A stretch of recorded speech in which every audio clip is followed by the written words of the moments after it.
حضرت عثمان غنی رضی اللہ تعالی عنہ تاجر تھے۔ تاجر گھاٹے کا سودا نہیں کرتے، لیکن نبی پاک صلی اللہ علیہ وآلہ وسلم نے فرمایا کہ جو شخص مجھے کنواں خرید کے دے گا میں اسے جنت دوں گا۔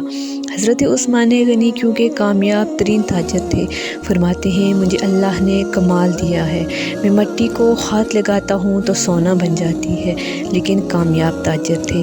آپ صلی اللہ علیہ وآلہ وسلم نے فرمایا وہ کنواں ایک میٹھے پانی کا کنواں اور 500-600 دینار اس کی قیمت تھی صرف۔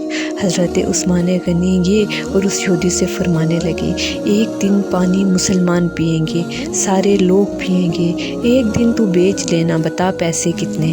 تو وہ یہودی کہتا ہے میں نے چونکہ وہ بیچنا ہی نہیں تھا، میں نے کہا اتنے پیسے مانگوں جسے سن کے یہ چلے جائیں، تو میں نے کہا 5000 دینار۔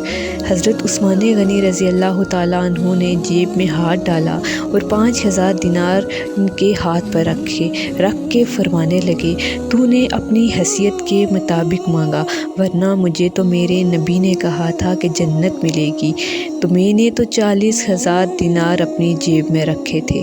سبحان اللہ۔